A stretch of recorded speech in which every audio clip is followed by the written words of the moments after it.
On the morning Rome understood that it could be conquered, the city did not wake to trumpets of victory. It woke to screams. For centuries, Roman armies had marched across 3 continents.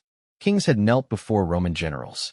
Entire civilizations had been erased, absorbed, or rebuilt in Rome's image. The empire stretched from the wet forests of Britain to the burning sands of Egypt, from the Atlantic coast to the mountains of Armenia. Rome had made war into a system, law into a weapon, and power into something that seemed almost permanent. Then, in the year 410, soldiers from beyond the frontier entered the city itself. They poured through streets once walked by emperors. They broke into palaces, temples, and houses. They took gold, silver, food, and captives. The city that had ruled the known world was now at the mercy of men Rome had once dismissed as barbarians. And yet the sack of Rome was not the true end. That was what made it more terrifying. The empire still existed. Emperors still issued commands. Roman banners still flew. Tax collectors still came. Armies still marched. The machinery of power continued moving, even as the foundations beneath it cracked. Rome did not collapse in a single night. It decayed, recovered, divided, betrayed itself, and fought desperately to survive. Some emperors saved it for a generation. Others helped destroy it in a few years. Soldiers became kingmakers. Generals became rebels. Provinces became kingdoms. Enemies were invited inside the frontier, then armed, then feared, then used against other enemies. By the time the last Western emperor was removed in 476, the world had already changed so deeply that many people barely noticed. But to understand how Rome died, we must first understand how it became powerful enough to believe it could never die. Long before the marble temples, the imperial legions, and the purple robes, Rome was a small settlement in central Italy. It stood beside the Tiber River, surrounded by hills, farms, marshes, and rival peoples. The location was useful. The river connected inland communities to the sea. The hills offered defense. Trade routes crossed nearby. But nothing about early Rome guaranteed greatness. The Romans themselves told a different story. They said their city was born from blood, exile, and divine favor.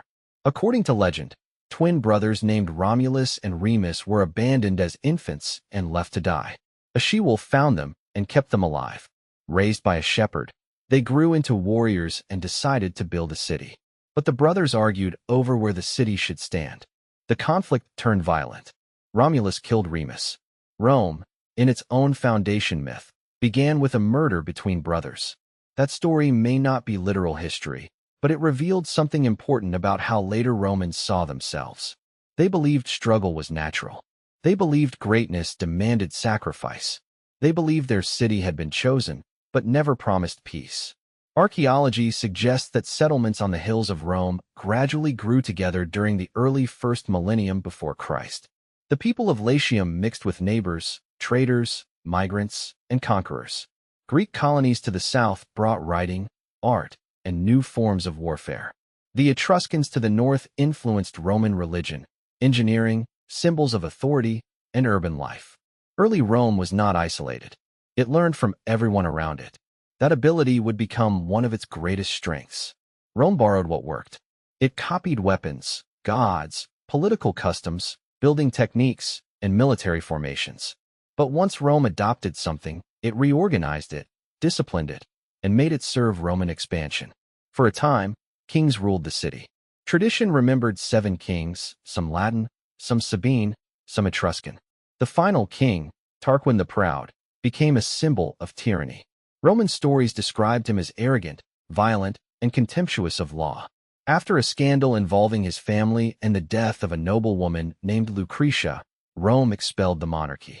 Around 509 before Christ, according to Roman tradition, the Republic was born. The Romans would never forget their hatred of kings. Even centuries later, when individual men held almost unlimited power, they avoided the title of king. They called themselves consul, dictator, first citizen, emperor, father of the country. The word changed. The reality did not. The Republic was not a democracy in the modern sense. Power belonged mainly to wealthy families. The Senate, composed largely of aristocrats, guided policy. Each year, 2 consuls served as the chief officials. They commanded armies and governed the state, but each could block the other. Other magistrates managed courts, public works, finances, and religious duties. The system was designed to prevent one man from ruling permanently, but it also produced rivalry. Roman politics was a contest for honor. Noble families competed for offices, military commands, public praise, and the memory of future generations. Victories were displayed in triumphs. Ancestors were honored with masks and funeral speeches. A Roman aristocrat did not simply want wealth. He wanted glory that would survive death. Below the patrician elite stood the plebeians, the broader body of citizens. They farmed, fought, traded, built, and paid taxes. Over generations, they struggled for political rights. They demanded protection from arbitrary power.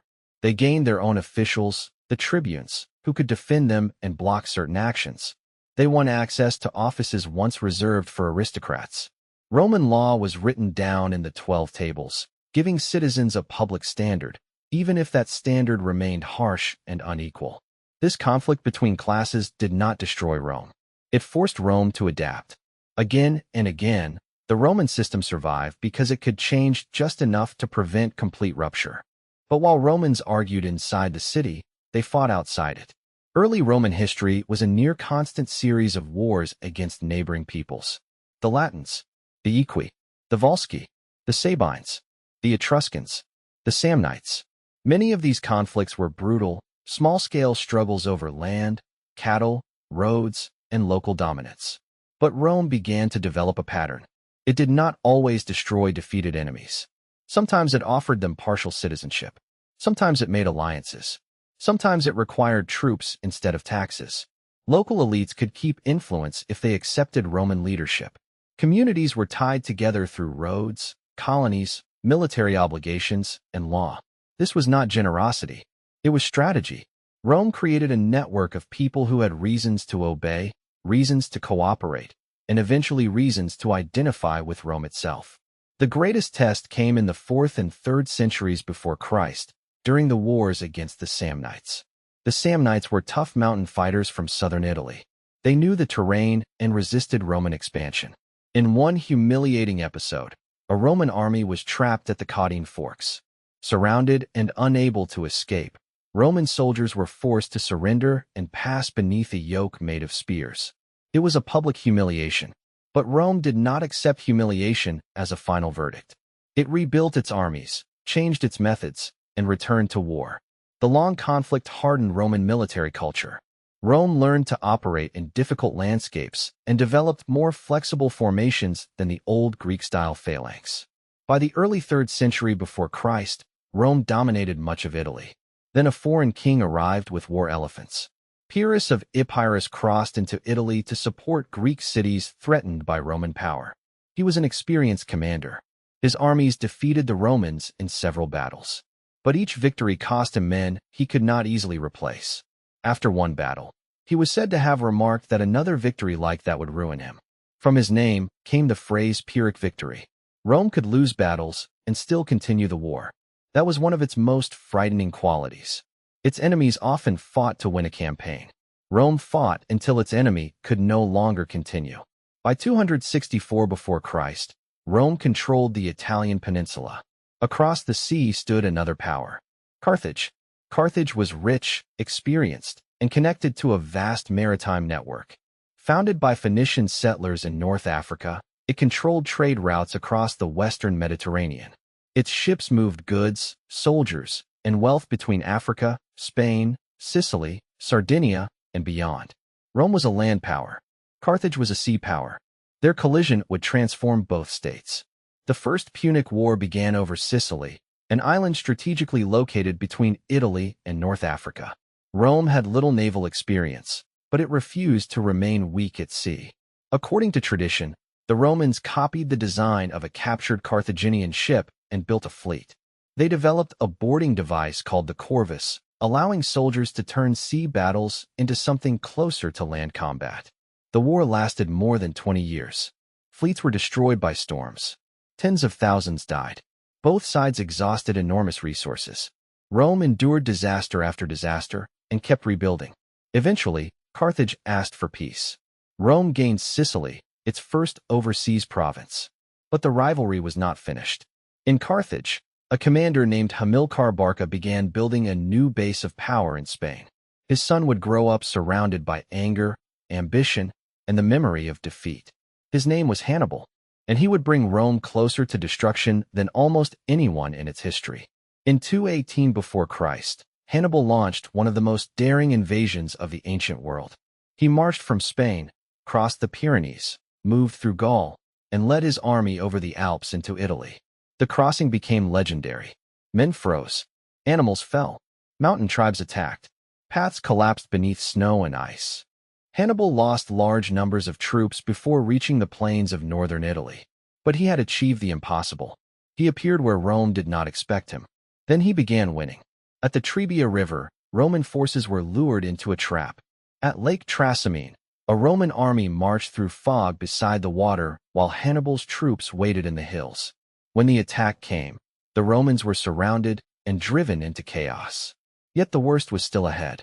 In 216 before Christ, Rome sent a massive army to crush Hannibal near the town of Cannae. The Roman force may have included more than 70,000 infantry, along with cavalry and allied troops. It was one of the largest armies Rome had ever assembled. Hannibal's army was smaller, but his plan was devastating. He placed weaker infantry in the center and stronger troops on the sides. As the Romans pushed forward, Hannibal's center slowly gave ground. The Roman mass pressed inward, believing victory was close.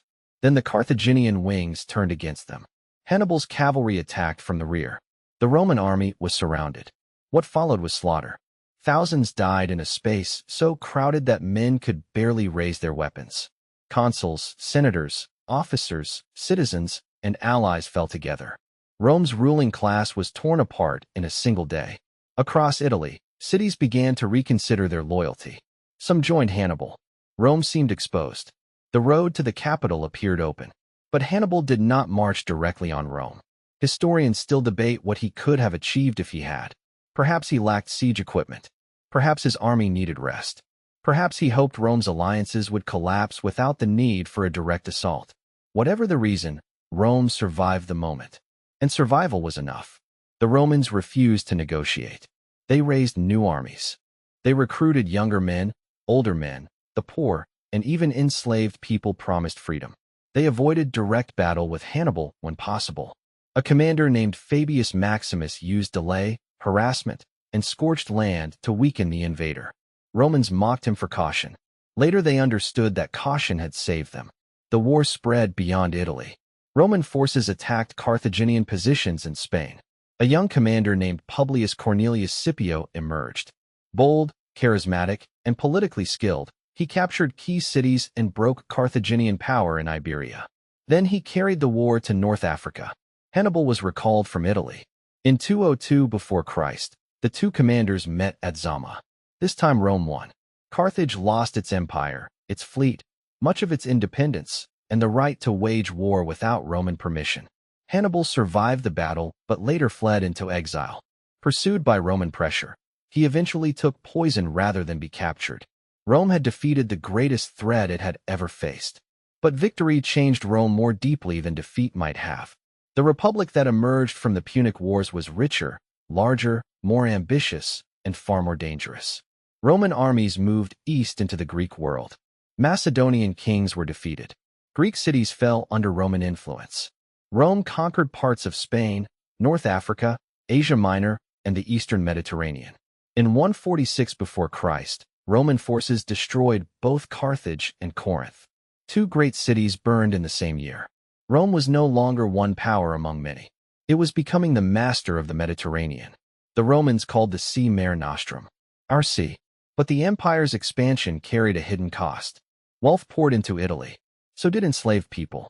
Successful generals brought home treasure, land, and political influence. Large estates expanded. Small farmers, the traditional backbone of the citizen army, struggled to compete. Many returned from war to find debt, damaged farms, or lost property. They moved to Rome. The city grew crowded, unequal, and restless. A small number of families controlled immense wealth. Political campaigns became more expensive. Bribery spread.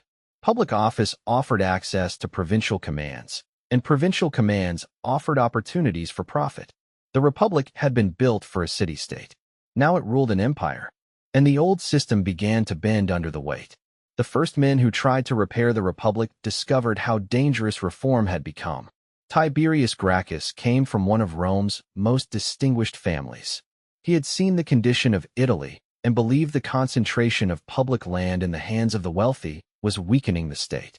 In 133 before Christ, as tribune of the plebs, he proposed limiting how much public land one person could occupy and redistributing some of it to poorer citizens.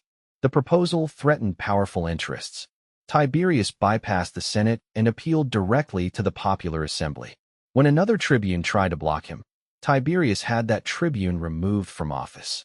His opponents accused him of seeking tyranny. His supporters believed the elite would never accept reform unless forced. The political struggle became physical. On election day, senators and their followers armed themselves with clubs and pieces of broken furniture. Tiberius was beaten to death near the Capitol. Hundreds of his supporters were killed, and their bodies were thrown into the Tiber. Rome had crossed a line. Political violence had always existed at the edges of the Republic, but now blood had been spilled in the center of public life. The murder of a tribune, an official considered sacred, showed that tradition could be ignored when power was at risk. A decade later, Tiberius's younger brother Gaius attempted broader reforms. He supported land redistribution, subsidized grain, road construction, colonies for citizens, and changes to the courts. He was energetic, persuasive, and more politically skilled than his brother. But he too faced organized resistance. Fighting broke out. The Senate issued an emergency decree. Gaius fled and died, probably asking an enslaved companion to kill him rather than face capture. Thousands of his supporters were executed or imprisoned. The Gracchi failed, but their deaths taught future leaders a terrible lesson. Popular support alone was not enough. To survive Roman politics, a man might need soldiers. That lesson would soon be used. At the end of the 2nd century before Christ, Rome faced threats in North Africa and Northern Europe. A general named Gaius Marius rose to prominence. He was not from the oldest aristocratic circle, and his success challenged traditional elites. Marius is often associated with major changes in the Roman army. The transformation was gradual, but under commanders like him, poorer citizens increasingly became long-service soldiers. Equipment, pay, and the promise of land tied them more closely to their commanders. This solved one problem. Rome could raise experienced armies for distant campaigns, but it created another. A soldier who depended on his general for rewards might place loyalty to that general above loyalty to the Republic. Marius won repeated consulships and achieved victories against Jugurtha in North Africa and against migrating groups called the Cimbri and Teutons. He became a hero. Then his former subordinate Lucius Cornelius Sulla became his enemy. The conflict began over command of a war against King Mithridates of Pontus. The Senate gave the command to Sulla. Political maneuvering transferred it to Marius. Sulla responded in a way no Roman commander had done before. He marched his army on Rome. Roman soldiers entered the city under the command of a Roman general, not to defend it from foreigners, but to defeat political opponents. Sulla took control, declared enemies of the state, and then left to fight in the east. While he was gone, his opponents regained Rome. Marius returned and carried out a violent purge. Sulla eventually came back with his army, defeated his enemies in civil war, and seized power. He became dictator. Then came the proscriptions. Lists of condemned men were posted publicly. Anyone could kill them. Their property was confiscated and sold. Families were ruined. Personal revenge mixed with political terror. Wealthy men could be targeted because someone wanted their estates. Heads were displayed in public. Sulla claimed he was restoring the Republic. He strengthened the Senate, weakened the tribunes, and attempted to rebuild traditional authority. Then, surprisingly, he resigned his dictatorship and retired. But the damage could not be undone. Sulla had shown that an army could capture Rome. He had shown that legal authority could be reconstructed through violence. He had shown ambitious men exactly how the Republic might be taken. The next generation watched carefully. Among them were 3 men whose rivalry would destroy the remaining balance. Gnaeus Pompeius Magnus, known as Pompey the Great, gained fame while still young. He had raised troops for Sulla and earned a reputation through military success. He He defeated rebels, fought pirates, and conquered territories in the east. He reorganized provinces, intervened in kingdoms, and returned to Rome as one of the most celebrated commanders of the age. Marcus Licinius Crassus was one of the richest men in Rome. He had profited from property confiscations and built a fortune through land, enslaved labor, mining, and lending. He also gained military prestige by defeating the great slave uprising led by Spartacus. Spartacus had been a gladiator. In 73 before Christ, he and a small group escaped from a training school near Capua. They armed themselves, attracted fugitives, and defeated Roman forces sent against them. The uprising grew into an army of tens of thousands. For 2 years, Spartacus moved across Italy. The rebels defeated multiple Roman armies. Their exact goals remain uncertain. Some may have wanted to cross the Alps and return home. Others may have preferred raiding Italy. The group was diverse, and unity was difficult. Rome, however, saw only humiliation. Crassus was given command. He restored discipline with brutal methods and trapped the rebels in southern Italy. Spartacus died in battle in 71 before Christ. His body was never identified. Thousands of captured rebels were crucified along the road from Capua to Rome. The message was clear. Rome had survived another threat, but the Republic now depended on powerful men with private ambitions. The third man was Julius Caesar. Caesar came from an old patrician family, but his branch was not especially wealthy. He was connected by marriage to the faction of Marius and had been threatened during Sulla's dictatorship. According to later tradition, Sulla recognized something dangerous in the young man, warning that Caesar contained many Mariuses. Caesar built his career through charm, debt, generosity, public spectacle, and political alliances. He spent heavily to win popularity. He served in Spain, held religious office, and cultivated the image of a leader favored by destiny. Pompey wanted land for his veterans and approval of his eastern settlements. Crassus wanted financial and political advantages. Caesar wanted the consulship and a major command. The Senate resisted them separately, so they cooperated. Their informal alliance became known as the First Triumvirate. It was not an official institution. It was a private agreement among 3 powerful men to dominate public decisions. Caesar became consul in 59 before Christ. He pushed through legislation despite fierce opposition. After his term, he received command in Gaul. That command made him immortal. Gaul covered a vast region corresponding largely to modern France, Belgium, and neighboring areas. It was divided among many peoples, communities, and rival leaders. Some had long traded with Rome. Others feared Roman expansion. Caesar entered the region, claiming to defend allies and protect Roman interests. Then the war expanded. Year after year, Caesar campaigned deeper into Gaul. He defeated the Helvetii, fought the German king Ariovistus, subdued Belgic tribes, crossed the Rhine, and even launched expeditions to Britain. He wrote accounts of the campaigns in clear, controlled language. He described himself in the third person. Every victory became evidence of Roman necessity and Caesar's brilliance. The reality was far more violent. Cities were destroyed. Populations were enslaved. Communities were punished as examples. Caesar gained enormous wealth, loyal soldiers, and a reputation that overshadowed rivals in Rome.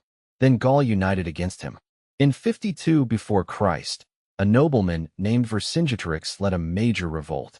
He used scorched earth tactics, attacked Roman supply lines, and tried to prevent Caesar from forcing a decisive battle. The conflict reached its climax at Alesia. Vercingetorix and his army took refuge in a fortified hilltop settlement. Caesar surrounded it with walls, trenches, towers, traps, and camps. Then he learned that a large Gallic relief army was approaching. The Romans faced enemies inside and outside. Caesar ordered a second line of fortifications facing outward. His army was now trapped between 2 forces. The battles around Alesia were desperate. Gallic troops attacked from the city while the relief army struck the outer defenses. At one point, Roman lines nearly broke. Caesar personally entered the fighting, recognizable in his red cloak. Roman cavalry attacked the enemy rear. The relief army collapsed. Vercingetorix surrendered. Later Roman art imagined him riding out in armor and laying his weapons before Caesar. The real event may have been less theatrical, but the result was the same. Organized resistance in Gaul was broken. Caesar had conquered a vast territory and created one of the most experienced armies in the Roman world. Back in Rome, the alliance that protected him was falling apart. Crassus wanted military glory equal to Caesar and Pompey. He invaded the Parthian Empire in the east. At Carrhae in 53 before Christ, Roman legions faced highly mobile Parthian horse archers and heavily armored cavalry. The Romans were surrounded, worn down, and shattered. Crassus was killed. Thousands of Roman soldiers died or were captured. Legionary standards were lost, a humiliation Rome remembered for decades. With Crassus gone, only Caesar and Pompey remained. Pompey moved closer to the Senate's conservative leadership. Caesar's enemies feared what would happen if he returned from Gaul with his prestige intact. They demanded that he surrender his command before standing for another consulship. Caesar feared prosecution and political destruction if he entered Rome as a private citizen. Both sides claimed to defend the Republic. Both prepared for war. In January of 49 before Christ, Caesar reached the Rubicon River, the boundary beyond which a governor could not legally bring his army into Italy. Crossing it would be rebellion. Turning back might mean the end of his career. Caesar crossed. A later tradition gives him the words, "The die is cast." Whether he said them or not, the decision changed history. Pompey and many senators fled Italy, believing they could gather superior forces in the eastern provinces. Caesar moved quickly, taking control of Rome and securing the western territories. Then he crossed into Greece to face Pompey. At Pharsalus in 48 before Christ, Pompey held the larger army. Caesar's soldiers were veterans. Pompey planned to use cavalry to overwhelm Caesar's flank. Caesar anticipated the move. He placed a hidden line of infantry behind his cavalry. When Pompey's horsemen attacked, Caesar's reserve advanced and drove them away. Pompey's army broke. Pompey fled to Egypt. There, advisors to the young King Ptolemy XIII decided that killing him would please Caesar. They were wrong. Pompey was murdered as he stepped ashore. His head was presented to Caesar. The victor reportedly turned away in grief or disgust. Pompey had been his enemy, but he had also been a Roman consul, a former ally, and once Caesar's son-in-law. Caesar became involved in Egypt's dynastic conflict. He supported Cleopatra VII against her brother. Cleopatra was intelligent, educated, politically skilled, and determined to secure her throne. Later stories surrounded their first meeting with drama, including the famous tale that she was secretly carried to Caesar inside bedding or a carpet. The relationship between Caesar and Cleopatra was political and personal. Caesar helped restore her to power. She later came to Rome with their son, Caesarion, though Caesar never publicly made the boy his Roman heir. Caesar still had enemies to defeat. He campaigned in Asia Minor, where a rapid victory inspired the phrase, "I came, I saw, I conquered." He defeated Pompeian forces in Africa and Spain. The civil war was brutal. Romans killed Romans across the Mediterranean. By 45 before Christ, Caesar stood alone. He accepted extraordinary honors and offices. He became dictator for 10 years, then dictator for life. His image appeared on coins. A special seat was placed for him in the Senate. He wore the purple robe of triumph. Statues presented him beside kings and gods. He also launched reforms. He reorganized the calendar, producing the Julian calendar. He settled veterans and citizens in colonies. He expanded the Senate, adjusted debt, planned building projects, and extended citizenship and opportunities to people from the provinces. Caesar may not have intended to call himself king, but many senators feared monarchy in everything except name. On the 15th of February in 44 before Christ, during the festival of the Lupercalia, Mark Antony publicly offered Caesar a diadem, a symbol associated with kingship. Caesar refused it. The crowd applauded, but the performance did not end suspicion. A group of senators began to conspire. Some were former enemies Caesar had pardoned. Others believed they were defending liberty. Some feared losing influence. Some acted from wounded pride. Among the leaders were Gaius Cassius Longinus and Marcus Junius Brutus. Brutus carried a name heavy with symbolism. Roman tradition claimed that an ancestor of his had helped expel the kings and create the Republic. The conspirators chose a meeting of the Senate on the Ides of March. Caesar received warnings. A religious official reportedly told him to beware the Ides. His wife Calpurnia had troubling dreams. Caesar nearly stayed home. Then he went. The Senate was meeting in a hall attached to Pompey's theater because the main Senate house was being rebuilt. A statue of Pompey stood nearby. The conspirators approached Caesar with a petition. One seized his toga. Another struck. Then the blades came from every side. Caesar resisted at first, but there were too many attackers. He suffered 23 wounds. Ancient sources disagree about his final words. The famous phrase, "Et brute," comes from later dramatic tradition, not a secure historical record. Caesar fell at the base of Pompey's statue. The assassins ran into the streets and announced that Rome was free. But the city did not celebrate as they expected. They had killed the dictator. They had not created a plan for what came next. Caesar's supporters remained powerful. His soldiers remained loyal to his memory. The urban population remembered his generosity. Mark Antony, Caesar's fellow consul, used the funeral to turn public anger against the killers. Caesar's will revealed that he had adopted his 18-year-old grandnephew, Gaius Octavius, as his son and heir. The young man was far from Rome when Caesar died. He was inexperienced, often ill, and surrounded by older men who believed they could control him. They were making the same mistake Rome's enemies would make for decades. They underestimated Octavian. He returned to Italy, claimed Caesar's name, and began gathering support. He called himself Gaius Julius Caesar. To distinguish him from his adoptive father, history remembers him as Octavian. Mark Antony saw himself as Caesar's natural political successor. The Senate tried to use Octavian against Antony. Cicero, the great orator and defender of the Republic, delivered speeches attacking Antony and praising the young heir. Octavian accepted the Senate's support. Then he turned on the Senate. In 43 before Christ, Octavian, Antony, and Marcus Aemilius Lepidus formed the Second Triumvirate. Unlike the first, this alliance received legal authority. The three men divided power and began another round of proscriptions. Their enemies were listed for death. Cicero was among them. He tried to escape, but was captured. His head and hands were cut off and displayed on the speaker's platform in the forum. The voice that had defended the Republic was silenced by the men claiming to avenge Caesar. The triumvirs then marched east against Brutus and Cassius. At Philippi in 42 before Christ, the assassins' armies were defeated. Cassius killed himself after mistakenly believing the battle was lost. Brutus died after the final defeat. The Republic's defenders were gone, but the victors immediately began competing with one another. Lepidus was gradually pushed aside. Antony took control of the eastern provinces. Octavian dominated the west. Antony formed an alliance with Cleopatra. Their relationship became one of the most famous in history, but behind the romance stood strategy.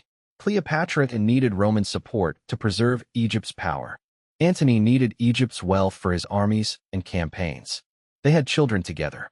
Antony granted territories and titles to Cleopatra and their family in a ceremony later called the Donations of Alexandria. Octavian turned this into a political weapon. He portrayed Antony as a Roman who had surrendered himself to an Eastern queen. He claimed Cleopatra threatened Rome. The propaganda was carefully designed. Rather than declare war directly on Antony, Rome declared war on Cleopatra. In 31 before Christ, their forces met Octavian's fleet near Actium on the western coast of Greece. Octavian's trusted commander Marcus Agrippa controlled the sea routes and weakened Antony's position. During the battle, Cleopatra's ships broke through and sailed away. Antony followed. The remaining fleet surrendered or was destroyed. The following year, Octavian invaded Egypt. Antony's forces collapsed. Believing Cleopatra dead, Antony stabbed himself. He was taken to her and died there. Cleopatra later took her own life rather than be displayed in Octavian's triumph. The exact method remains uncertain. The famous story of the asp, a poisonous snake, may be true, symbolic, or later invention. Egypt became a Roman possession. Caesarion, Cleopatra's son by Julius Caesar, was killed on Octavian's orders. Antony's older children were spared and raised in Rome. Octavian now controlled the entire Roman world. Every major rival was dead.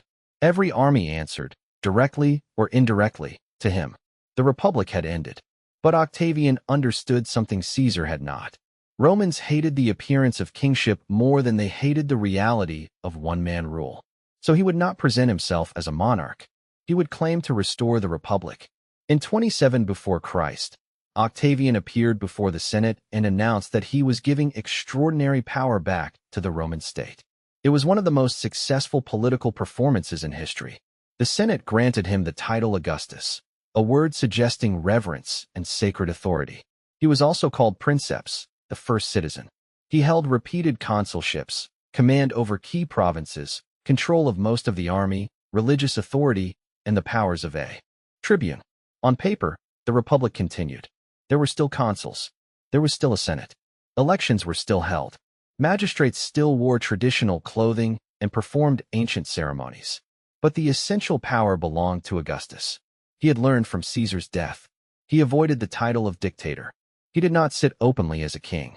He respected tradition in public, consulted the Senate, and allowed old families to preserve dignity. Behind the appearance of shared government stood a military monarchy. Augustus controlled the legions. That was the foundation of everything. He reduced the number of troops left from the civil wars, settled veterans, and created a standing professional army. Soldiers served for long terms and received regular pay. At retirement, they were promised money or land. The emperor became the ultimate source of their rewards. A special force, the Praetorian Guard, protected the ruler and maintained security in Italy. It would later become powerful enough to make and destroy emperors. Augustus also created a more stable financial system for the army. He improved provincial administration and tried to reduce corruption. He established a fire brigade and night watch in Rome. Roads, temples, forums, aqueducts, and monuments reshaped the capital. He famously claimed that he found Rome a city of brick and left it a city of marble. The claim was exaggerated. The transformation was not. Architecture became political language. The Forum of Augustus connected the new regime to Rome's heroic past. The Era Pacis, the altar of peace, presented the imperial family as the source of stability, fertility, and prosperity. The Mausoleum of Augustus declared that a new dynasty had arrived. Poets helped build the story. Virgil's Aeneid linked Rome to the ruins of Troy. Its hero, Aeneas, escaped a destroyed city and carried destiny westward. Through suffering, war, and sacrifice, his descendants would lead to Rome and ultimately to Augustus. The poem was not merely praise. It contained sorrow, loss, and moral tension. But it gave Roman power a cosmic purpose. Augustus wanted Romans to believe that the age of civil war had ended because history had finally reached its proper ruler. For many people, that was persuasive. After decades of confiscations, proscriptions, battles, and hunger, peace was not an empty promise. It was relief. This period became the beginning of the Pax Romana, the Roman peace. The phrase can be misleading. Roman armies continued to campaign. Rebellions were crushed. Frontiers expanded. Peace inside the empire often rested on violence at its edges. Still, for large parts of the Mediterranean world, travel became safer, trade increased, and political order grew more predictable. Augustus expanded Roman influence into Spain, the Alps, the Balkans, and the East. Client kings ruled some frontier regions under Roman supervision. Egypt's grain fed Rome. Tax revenue moved toward the imperial center. But Augustus also discovered that Roman expansion had limits. In the year 9 after Christ, 3 Roman legions under Publius Quinctilius Varus marched through the forests of Germania. Varus believed the region was becoming a normal province. He traveled with administrators, families, servants, and a long baggage train. A Germanic leader named Arminius served as a Roman ally. He had received Roman citizenship and military experience. Varus trusted him. Arminius was organizing a revolt. He persuaded Varus that rebellion had begun nearby and guided the Roman army into difficult terrain. Rain turned paths into mud. Trees and hills broke the Roman formation. Germanic warriors attacked from cover. The battle lasted for days. The legions could not form their normal battle lines. Their baggage slowed them. Their shields and weapons became heavy in the wet conditions. Men disappeared into forests, ravines, and swamps. The Roman army was destroyed. Varus took his own life. The standards of the 17th, 18th, and 19th legions were lost. Those legion numbers were never used again. Later tradition says Augustus struck his head against a door and cried, "Varus, give me back my legions." Whether or not the scene happened exactly that way, the defeat shocked Rome. The empire would campaign east of the Rhine again, but it would never permanently conquer most of Germania. A frontier hardened along the Rhine and Danube. Rome had met a boundary it could punish, invade, and influence, but not fully absorb. Augustus's greatest problem, however, was not the frontier. It was succession.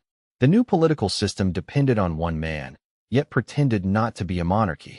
Augustus could not simply announce a crown prince without exposing the truth of his regime. One possible heir after another died. His nephew Marcellus died young. His grandsons Gaius and Lucius Caesar died before they could rule. His friend and son-in-law Agrippa died. Family scandals damaged other candidates.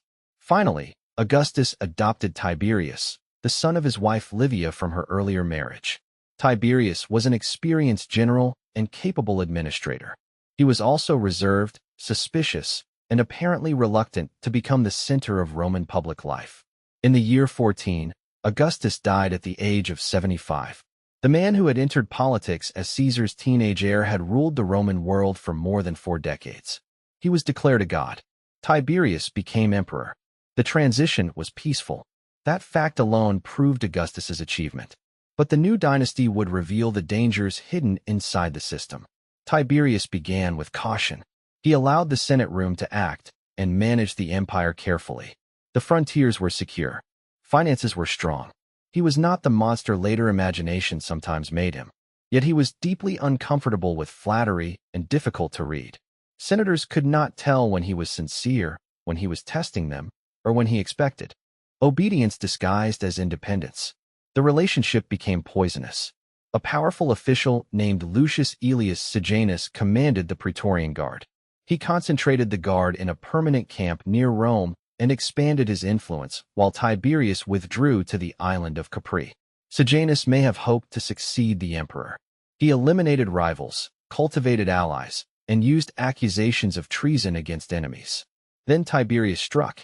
In the year 31, a letter from the emperor was read to the Senate. At first it seemed to praise Sejanus. Then the message turned into condemnation. Sejanus was arrested, executed, and his body abused by the crowd. His children and associates were killed. The purge deepened the atmosphere of fear. Tiberius died in 37. He was succeeded by Gaius Caesar, better known by the childhood nickname Caligula, meaning little boot. As a boy, he had lived among soldiers while wearing a miniature military uniform.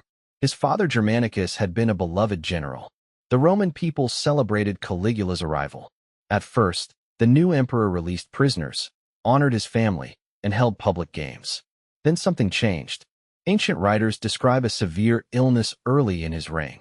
Afterward, they portray Caligula as cruel, unpredictable, sexually violent, and obsessed with divine honors. Some stories are difficult to verify. Roman historians were often members of the elite and hostile to emperors who humiliated the Senate. But there is little doubt that Caligula turned government into terror. He executed wealthy Romans, confiscated property, insulted senators, and treated public institutions as extensions of personal power. One famous story claims he planned to make his horse a consul. It may have been a joke designed to show that a horse was as qualified as the men in the Senate. He spent heavily on palaces, games, ships, and dramatic projects. He reportedly ordered a floating bridge built across part of the Bay of Baiae so he could ride across it in armor.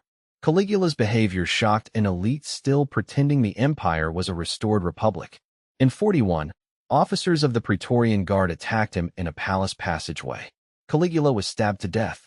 His wife and young daughter were also killed. The Senate briefly discussed restoring the republic. Then the Praetorian Guard found Caligula's uncle Claudius hiding inside the palace. They declared him emperor. The soldiers had made their choice before the Senate could make its own. Claudius was an unlikely ruler. He had physical disabilities, a stammer, and little military reputation. His relatives had kept him away from public life, perhaps believing he was harmless. Once in power, Claudius proved intelligent, hardworking, and deeply interested in administration. He expanded the imperial bureaucracy, relied on freedmen as officials, improved public works, and took a close role in legal decisions. He constructed new aqueducts and began a major harbor project at Ostia to secure Rome's food supply. His greatest military achievement was the conquest of Britain. Julius Caesar had invaded the island twice, but had not created a permanent province. In 43, Claudius sent a major army across the Channel. Roman forces defeated local resistance and captured important centers in southern Britain. Claudius himself arrived after the main campaign had begun, accompanied by reinforcements and possibly elephants. His presence turned victory into imperial theater. Britain became a province, but conquest remained incomplete. Roman armies would spend decades fighting across the island. In the years 60 or 61, a queen named Boudica led a massive revolt after Roman officials abused her family and seized property from her kingdom. The rebels destroyed Camulodunum, Londinium, and Verulamium. Roman settlers were killed. Temples and buildings burned. For a moment, Rome's hold on Britain seemed close to collapse. The governor Suetonius Paulinus gathered a smaller but disciplined force. He chose narrow ground that prevented the larger rebel army from surrounding him.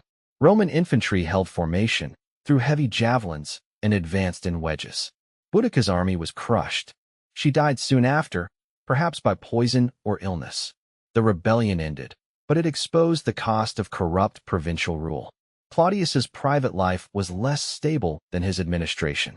His marriage to Messalina ended in scandal and execution. He later married Agrippina the Younger, Caligula's sister. Agrippina had a son from a previous marriage named Nero. Claudius adopted Nero and placed him ahead of his own son Britannicus in the succession. In 54, Claudius died after eating mushrooms. Ancient sources accused Agrippina of poisoning him. The story is plausible but not certain. Nero became emperor at 16. At first, his reign was guided by capable advisors, including the philosopher Seneca and the Praetorian prefect Burrus. The government was relatively restrained. Nero was popular with many ordinary Romans because of games, performances, and public generosity. But conflict grew between Nero and his mother. Agrippina expected influence. Nero wanted independence. Britannicus died suddenly at a banquet. Ancient writers say Nero poisoned him. Agrippina was pushed away from power. Then Nero decided she had to die. According to one extraordinary account, a specially designed boat was built to collapse at sea. Agrippina survived the wreck and swam to shore. Nero then sent men to her villa to finish the murder. Before she was killed, she is said to have pointed toward her womb and told them to strike there, because it had given birth to Nero. The story may have been shaped for drama. Its meaning was unmistakable. The emperor had murdered his own mother. Nero increasingly devoted himself to music, poetry, chariot racing, and performance. Roman aristocrats considered public performance shameful for an emperor. Nero saw himself as an artist denied proper appreciation. He also eliminated rivals and advisors. His wife Octavia was divorced, exiled, and killed.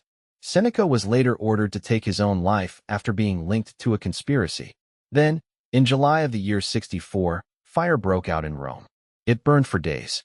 Dense neighborhoods of wooden upper floors, workshops, warehouses, and narrow streets fed the flames. Large parts of the city were destroyed. People fled carrying children, household gods, and whatever possessions they could save. Nero was outside Rome when the fire began and returned to organize relief. He opened public spaces to refugees and arranged food supplies. Yet rumors spread that he had ordered the fire to clear land for a new palace. The famous image of Nero playing music while Rome burned is almost certainly false in its later form. The violin did not exist. Ancient sources do claim he performed a song about the destruction of Troy, but even that report may reflect hostility. Nero needed someone to blame. He targeted Christians, a small and distrusted religious group in the capital. Some were executed in public spectacles. Ancient accounts describe crucifixions, burning, and deaths by animals. The persecution was local, not yet a continuous empire-wide policy, but it became an important memory in Christian history. After the fire, Nero built the Domus Aurea, the Golden House, an enormous palace complex with gardens, artificial lakes, dining halls, and advanced decoration. Its scale reinforced the belief that he had benefited from Rome's destruction. Meanwhile, the emperor's relationship with the military weakened. Revolts began in the provinces. In 68, the governor of Hispania, Servius Sulpicius Galba, was declared emperor. The Senate abandoned Nero. The Praetorian Guard turned against him. Nero fled. Unable to kill himself without help, He ordered a freedman to assist him. As he died, he reportedly said, "What an artist dies in me." He was 30. With Nero's death, the dynasty of Augustus ended. The empire had no agreed rule for succession. No law clearly decided who should become emperor. The Senate might approve a ruler. The Praetorian Guard might choose another. Provincial legions might proclaim their own commander. In the year 69, Rome discovered what that uncertainty meant.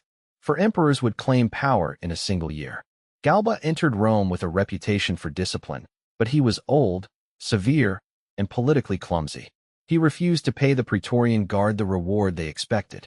He adopted an heir without considering another ambitious nobleman, Otho. Otho bribed the guard. Galba was murdered in the Forum. Otho became emperor, but legions on the Rhine had already declared their commander Vitellius. His forces invaded Italy. Otho's army was defeated near Bedriacum. Rather than continue a civil war, Otho took his own life after ruling for only 3 months. Vitellius entered Rome. Then the armies of the eastern provinces declared for Vespasian, a general leading the war against a revolt in Judea. Vespasian's supporters advanced toward Italy. Fighting returned to Bedriacum. Vitellius's forces were defeated. Rome itself became a battlefield. The temple of Jupiter on the Capitoline Hill burned during the struggle. Vitellius was dragged through the streets, mocked, killed, and thrown into the Tiber. Vespasian became emperor. The year of the 4 emperors proved something that would shape Roman history. An emperor could be made outside Rome. The legions knew it. From that moment forward, every successful general on a distant frontier was also a potential threat to the man on the throne. Vespasian was not descended from the old imperial family. He came from an Italian family of equestrian rank and had risen through military service. His plain manner and practical habits contrasted sharply with Nero's extravagance. The empire needed stability. Vespasian gave it stability. He restored finances, disciplined the army, repaired public buildings, and began new construction. On land once occupied by Nero's private palace, he ordered the building of a vast amphitheater for the Roman people. Today it is known as the Colosseum. Its official name was the Flavian Amphitheater, after Vespasian's dynasty. The structure could hold tens of thousands of spectators. There they watched gladiatorial combat, animal hunts, executions, and staged spectacles. The games expressed Roman power in concentrated form. Exotic animals arrived from distant provinces. Criminals and captives died before the crowd. Trained fighters demonstrated courage, skill, and endurance beneath the gaze of the emperor. To modernize, the violence is difficult to comprehend. To Romans, the arena was entertainment, punishment, religious ritual, imperial generosity, and political theater at once. The emperor gave the games. The people gave attention and approval. Vespasian did not live to see the Colosseum completed. He died in 79 and was succeeded by his elder son Titus.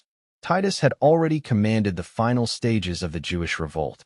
The rebellion in Judea had begun in 66 after years of tension involving taxation, local conflict, religious grievances, and Roman rule.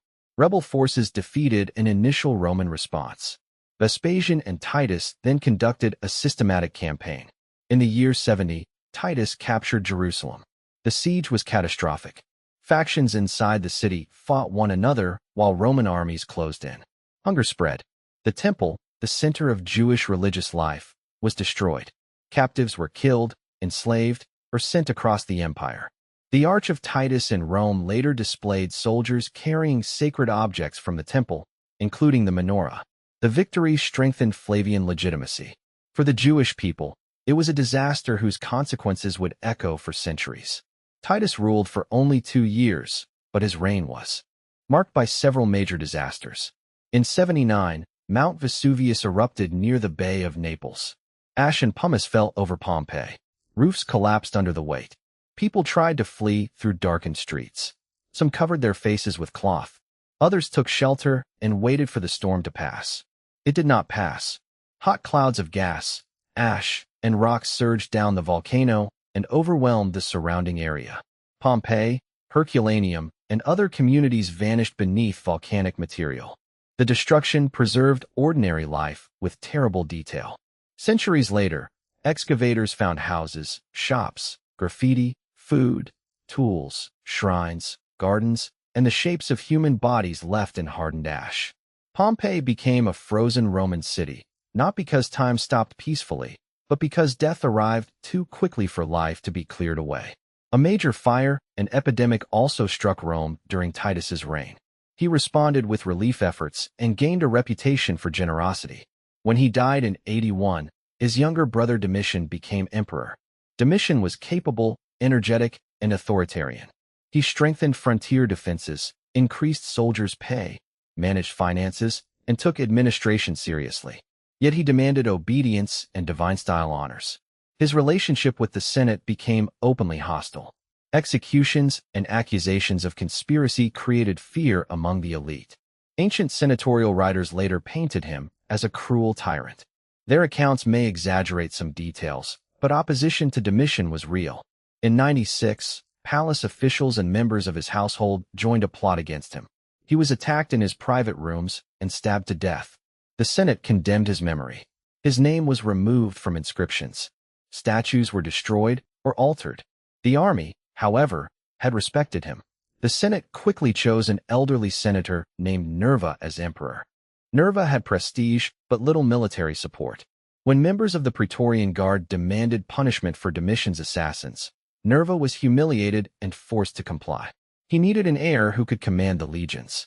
He adopted Trajan. This decision began the period later remembered as the age of the so-called Five Good Emperors: Nerva, Trajan, Hadrian, Antoninus Pius, and Marcus Aurelius. The phrase is convenient, not perfect. Their reigns were not free from war, oppression, or crisis. Yet compared with many other periods, imperial succession was orderly, administration was effective, and the empire reached remarkable stability. Trajan became emperor in 98. He was born in Hispania, the first emperor from a provincial family outside Italy. He was a soldier's emperor, experienced, approachable, and admired by the army. Under him, Rome reached its greatest territorial extent. Trajan first conquered Dacia, a powerful kingdom north of the Danube in territory largely corresponding to modern Romania. The Dacian king Decebalus had fought Rome before and remained a threat. Trajan launched two major wars. Roman engineers bridged rivers, cut roads through mountains, and supported massive troop movements. After fierce resistance, the Dacian capital fell. Decebalus took his own life rather than be captured. Dacia became a Roman province. Its mines provided enormous wealth. Captives were enslaved. Colonists arrived. The victory was recorded on Trajan's Column in Rome, where a spiral relief shows soldiers marching, building camps, crossing rivers, fighting, negotiating, and presenting severed heads. The monument is both art and propaganda. It presents conquest as disciplined order overcoming dangerous resistance. Trajan then turned east against the Parthian Empire. Roman armies captured Armenia, entered Mesopotamia, and reached the Persian Gulf. For a brief moment, Rome ruled farther east than ever before. But the conquests were difficult to hold. Revolts spread. Supply lines stretched. Trajan became ill and died in 117 while returning west. His successor Hadrian abandoned much of the new eastern territory. This was not weakness. It was recognition. The empire had grown so large that expansion could become a burden rather than a victory. Hadrian traveled constantly through the provinces. He inspected troops, reviewed defenses, settled disputes, and promoted local building projects. He spent more than half his reign away from Rome. Under Hadrian, imperial strategy shifted from endless conquest toward consolidation. Frontiers became more visible. In Britain, soldiers built Hadrian's wall across the north of the province. The wall did not form an absolute barrier between Roman civilization and everyone beyond it. People, goods, soldiers, information, and raiders crossed the region. But the structure controlled movement, displayed power, and marked the edge of direct Roman administration. Across the empire, roads connected forts and cities. Watchtowers, ditches, walls, and natural boundaries shaped the frontier system. The Rhine and Danube remained the main defensive lines in Europe. Desert forts and client kingdoms guarded routes in the east and south. Hadrian admired Greek culture. He wore a beard in the Greek style, rebuilt monuments in Athens, and surrounded himself with scholars and artists. His personal life is closely associated with Antinous, a young man from Bithynia. Antinous traveled with the emperor and drowned in the Nile in 130 under uncertain circumstances. Hadrian was devastated. He founded a city in Antinous' name and encouraged his worship across the empire. Hadrian's reign also witnessed one of the most destructive Jewish revolts. In 132, Simon Bar Kokhba led a rebellion in Judea. The causes included Roman policies, the status of Jerusalem, and deep resistance to imperial rule. The rebels established strongholds and inflicted serious losses. Rome responded with overwhelming force. The war devastated the region. Large numbers died. Communities were displaced. After victory, Roman authorities imposed harsh restrictions and reorganized the province. Jerusalem became a Roman colony called Aelia Capitolina. Hadrian died in 138. He had adopted Antoninus Pius, who in turn adopted Marcus Aurelius and Lucius Verus as future heirs. Antoninus Pius ruled for 23 years, one of the calmest reigns in imperial history. He rarely left Italy. Administration continued smoothly. Provincial elites governed cities. Trade moved across the Mediterranean. The empire seemed secure. This apparent calm has made Antoninus less famous than conquerors and tyrants. But for millions of people, an uneventful emperor was a blessing. The Roman Empire at its height was not held together by soldiers alone. It was held together by cities. Across the provinces, urban centers displayed forums, baths, theaters, temples, markets, aqueducts, and government buildings. Local elites competed to finance monuments and festivals. In return, they gained prestige and influence. Latin dominated the western provinces. Greek remained the major language of the East. Rome did not erase every culture it conquered. Egyptian religion, Greek philosophy, Celtic traditions, Syrian commerce, Jewish communities, North African agriculture, and countless local identities continued within imperial rule. Romanization was not a single process. It was negotiation. People adopted Roman names, clothing, law, architecture, and citizenship for practical reasons. Some served in the army and settled far from home. Some resisted. Some blended Roman customs with older traditions. A temple might honor a local god under a Roman name. A provincial family might speak one language at home and use another in public life. Citizenship expanded over time. Originally, Roman citizenship was a rare privilege connected to the city itself. Later it spread through Italy, military service, imperial grants, and local advancement. Citizenship brought legal protections, marriage rights, inheritance rules, and access to status. In 212, long after the age of the five good emperors, Emperor Caracalla would grant citizenship to nearly all free inhabitants of the empire. By then, Rome was no longer merely a city ruling foreigners. It was a vast political identity shared unequally across continents. The imperial economy was equally diverse. Egypt and North Africa sent grain toward Rome. Spain produced olive oil, wine, silver, and other goods. Gaul supplied pottery and agricultural products. Britain produced metals. Eastern trade brought spices, silk, perfumes, and luxury objects from lands beyond Roman control. Ships crossed the Mediterranean carrying enormous cargoes. Amphorae filled ports and warehouses. Roads allowed armies, officials, letters, merchants, and travelers to move with unusual speed for the ancient world. Roman roads became symbols of permanence, but they were built first for power. A road that brought merchants to a province could also bring a legion. Aqueducts carried water into cities. Public baths became centers of social life.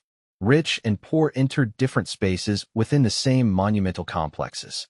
People exercised, bathed, talked business, listened to readers, met friends, and displayed status. Urban life could be impressive. It could also be dangerous. Rome itself may have held around 1 million inhabitants at its height, though exact numbers are debated. Much of the population lived in crowded apartment buildings called insulae. Fires were common. Buildings collapsed. Streets were noisy, dirty, and congested. Waste, animals, carts, vendors, and pedestrians competed for space. The rich escaped to spacious houses and countryside villas. The poor depended on irregular work, grain distributions, cheap food, and networks of patronage. Roman society was deeply unequal. At the top stood the imperial family, senators, wealthy equestrians, and provincial elites. Below them were citizens of many occupations, freed people, laborers, farmers, soldiers, traders, craftspeople, and the urban poor.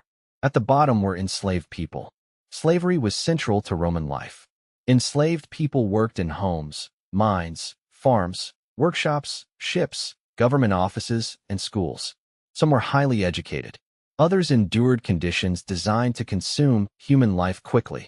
A person could become enslaved through war, birth, piracy, abandonment, or sale. Roman law treated enslaved people as property, though owners sometimes freed them. Freed people could become citizens, build businesses, and gain wealth, but social stigma remained. The empire celebrated law, yet the protection of law depended heavily on status. The same offense could produce a fine for an elite citizen, forced labor for a poor person, and torture or crucifixion for an enslaved person. Rome's order was real, so was its cruelty. Religion existed everywhere in daily life.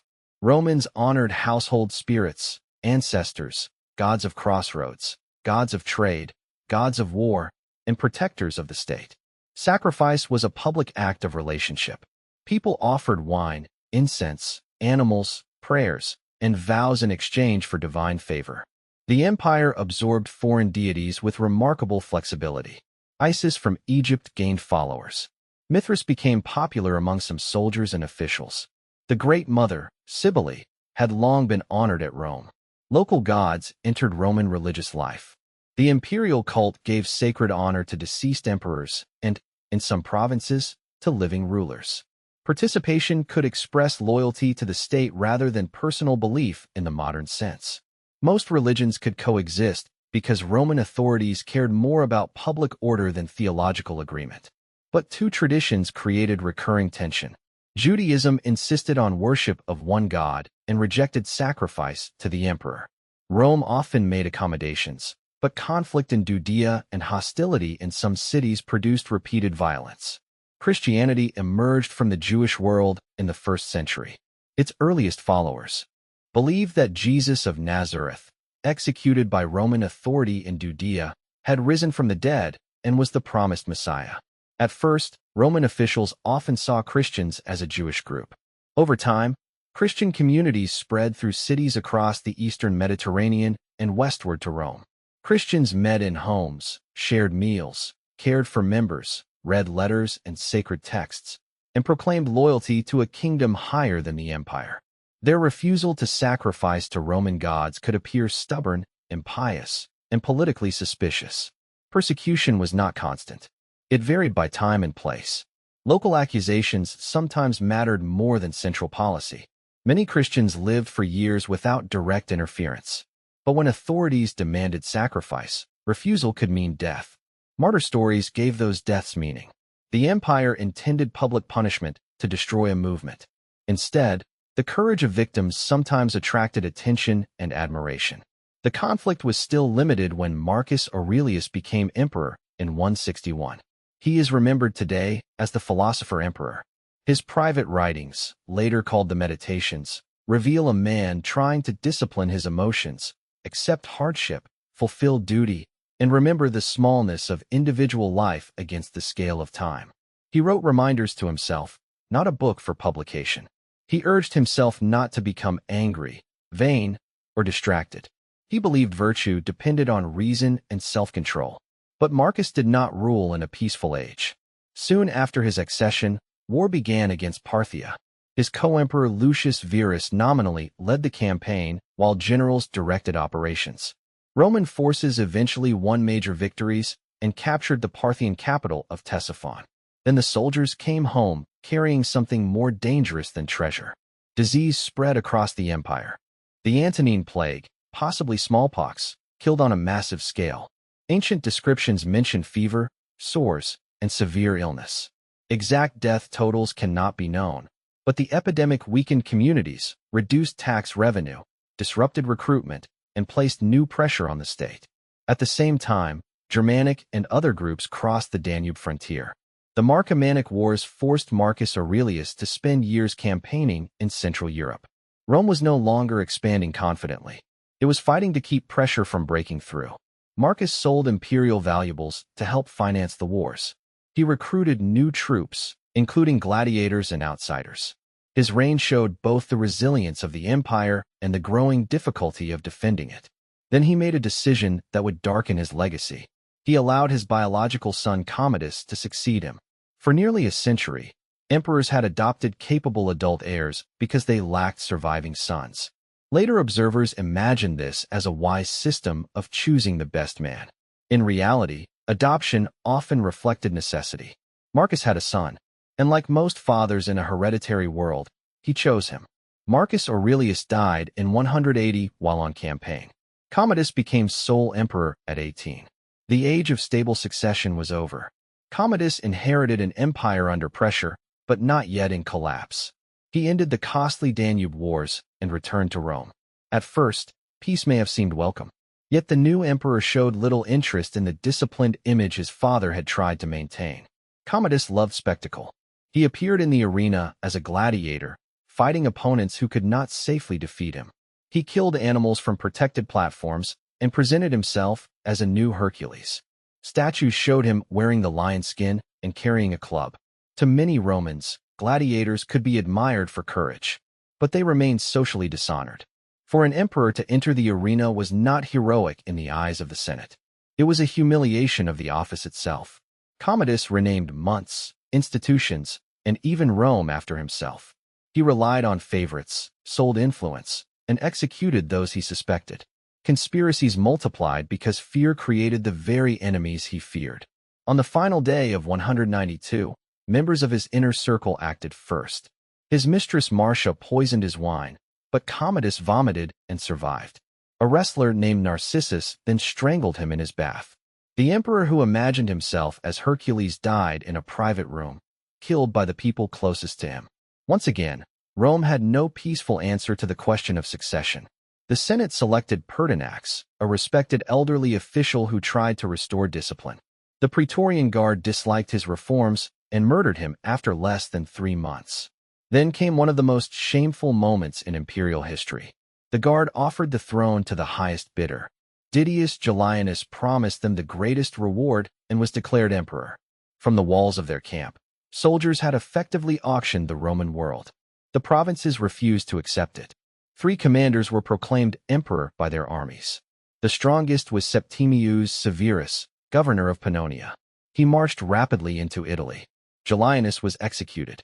Severus entered Rome, dismissed the old Praetorian Guard, and replaced it with soldiers loyal to him. He understood the central truth of the empire. The emperor's authority depended on the army.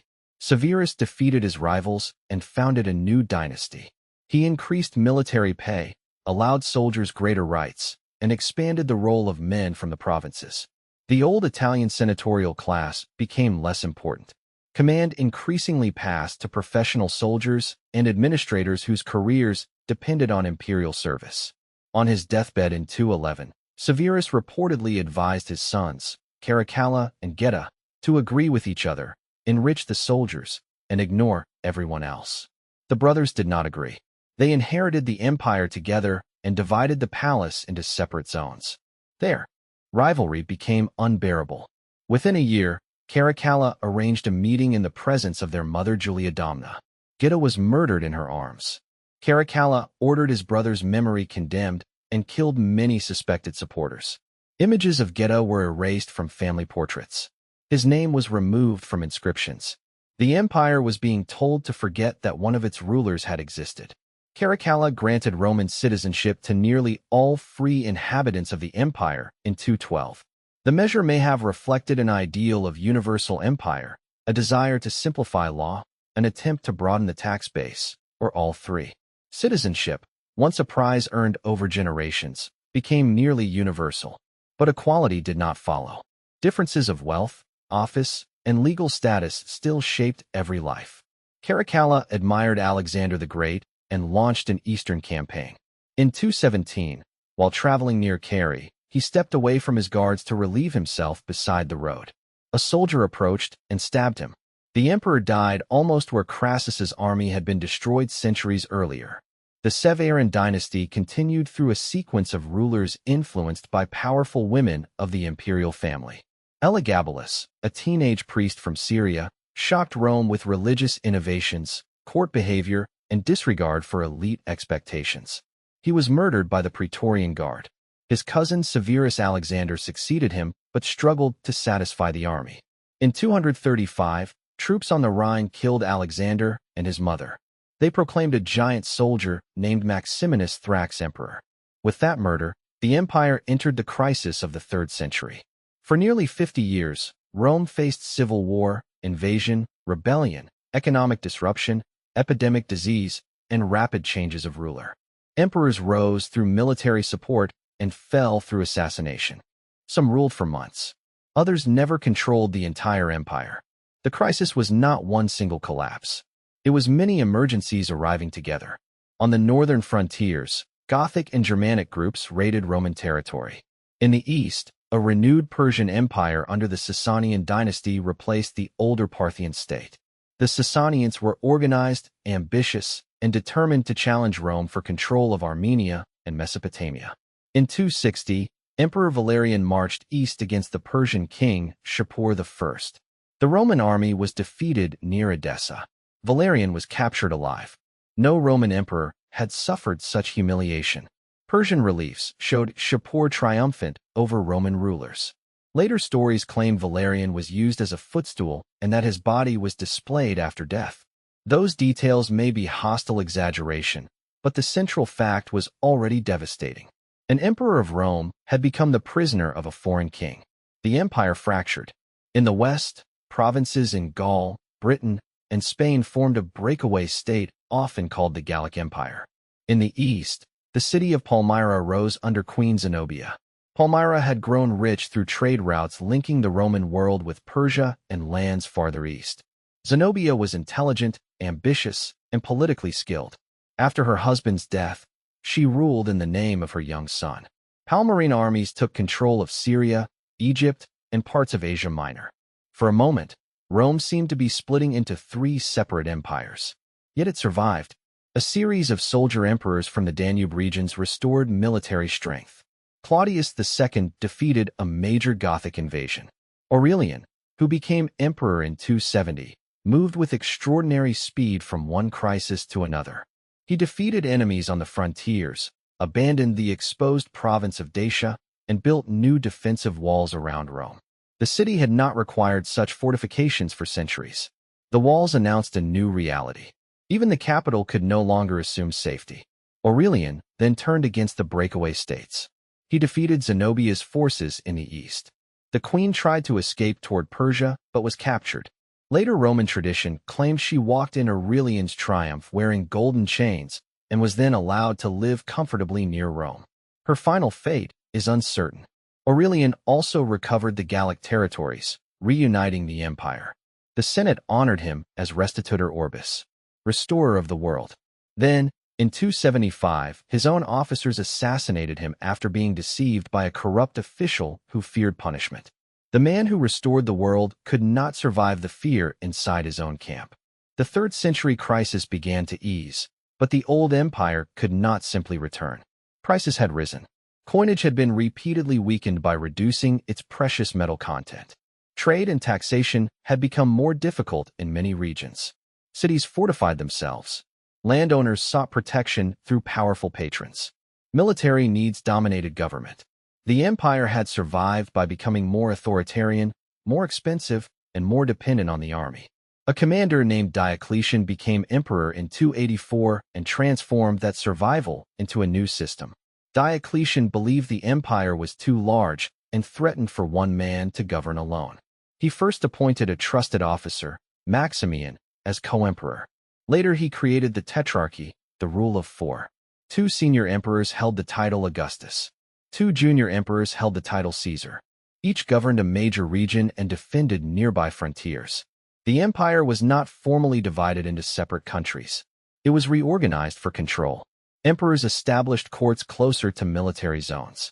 Rome remained symbolically important, but it was no longer the practical center of government.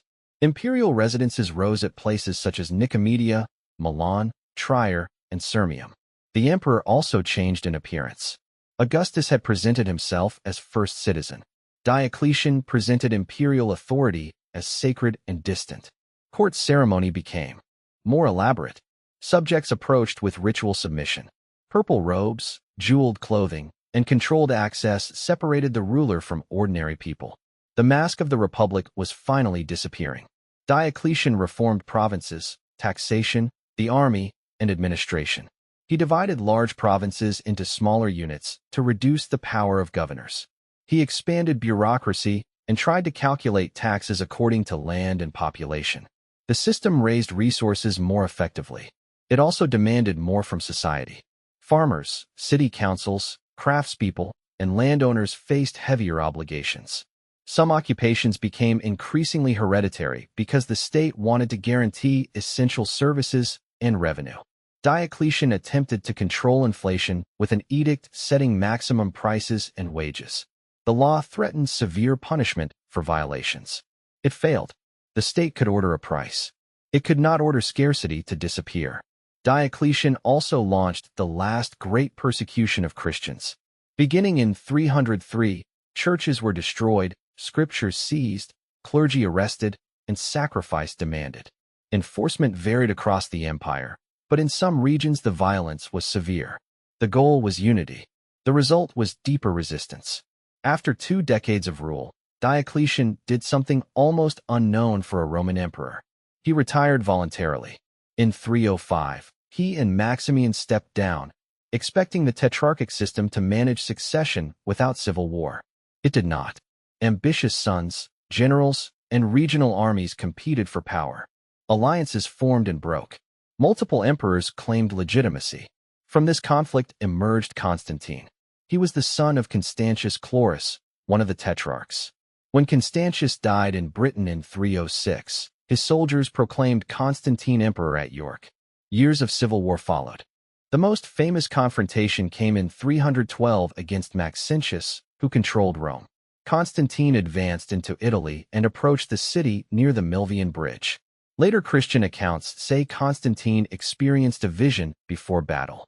One version describes a sign in the sky with the message that he would conquer through it. Another says he dreamed of marking his soldiers' shields with a Christian symbol. The exact experience cannot be recovered with certainty, but Constantine won. Maxentius drowned in the Tiber when his retreat collapsed at the bridge. Constantine entered Rome as victor. Soon afterward, Constantine and his ally Licinius agreed on a policy of religious toleration. Christians could worship openly and recover confiscated property. The age of systematic persecution ended. Constantine later defeated Licinius and became sole ruler of the empire. His relationship with Christianity changed world history. He supported the church with money, land, legal privilege, and imperial attention. He built major Christian basilicas. Bishops gained public importance. Sunday received special status. Christian symbols appeared in imperial life. Constantine was not baptized until near death, which was not unusual for some converts of the period. He continued to use traditional imperial imagery and ruled a religiously diverse population. His conversion was not a simple moment in which the empire instantly became Christian. It was the beginning of a long transformation. Christian leaders were themselves divided by theological disputes. One major controversy concerned the relationship between Christ and God the Father. To restore unity, Constantine summoned bishops to the Council of Nicaea in 325. The emperor did not invent Christian doctrine, but he brought imperial power into church conflict. From that point onward, emperors would influence councils, support factions, exile bishops, and attempt to define religious unity. The church had survived the empire's persecution. Now it would have to survive the empire's protection. Constantine also founded a new imperial capital on the site of the Greek city Byzantium. Rebuilt and dedicated in 330, it became Constantinople. The location was extraordinary.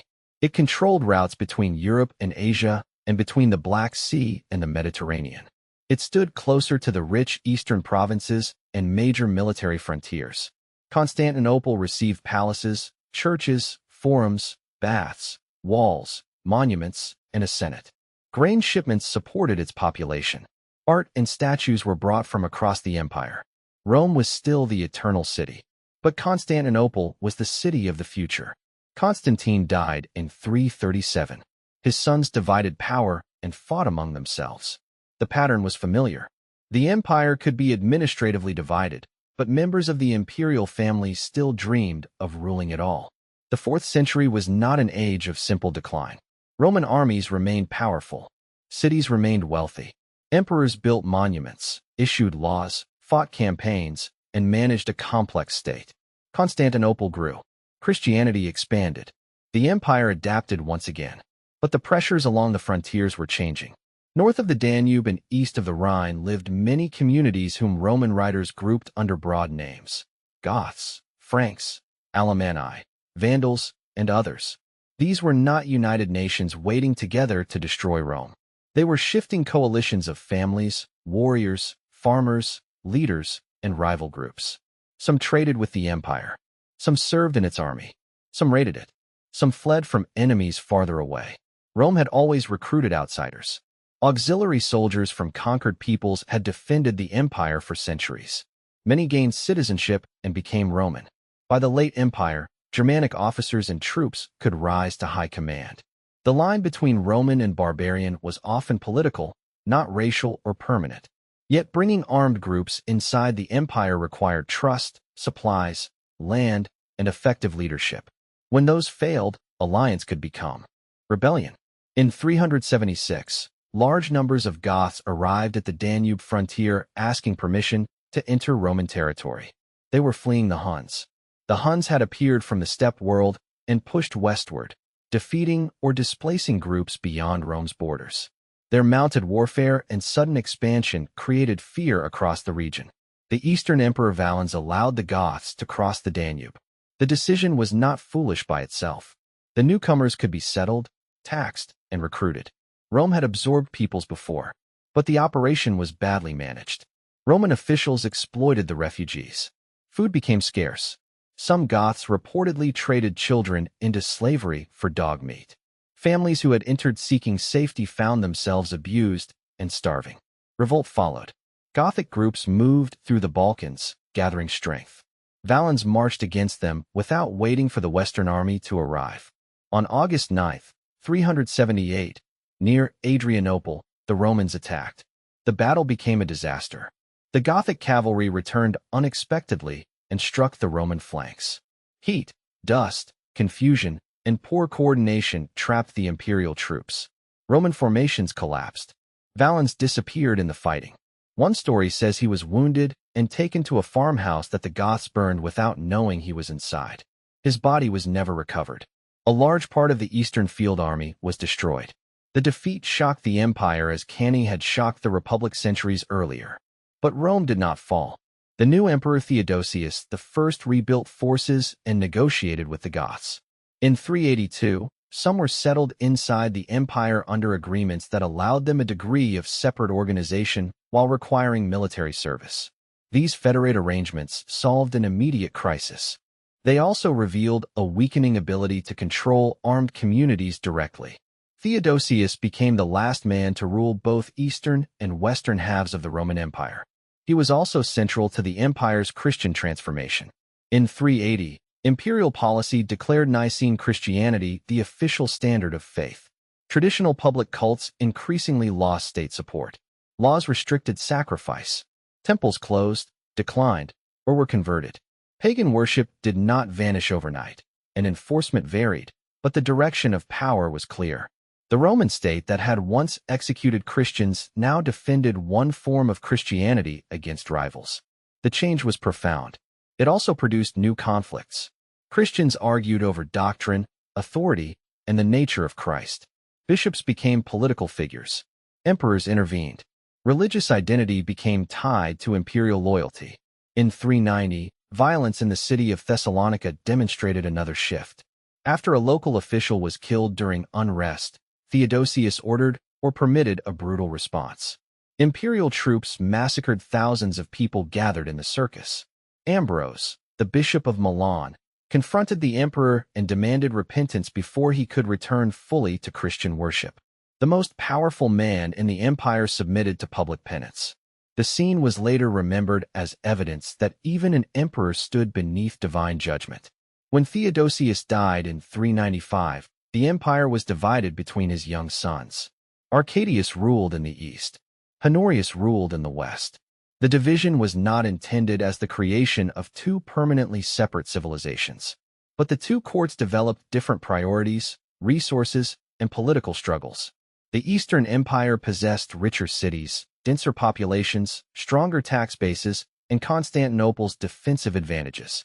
The Western Empire controlled Italy, Gaul, Spain, Britain, and North Africa, but faced long frontiers and growing internal weakness. Power often belonged not to the child emperors, but to generals and court officials.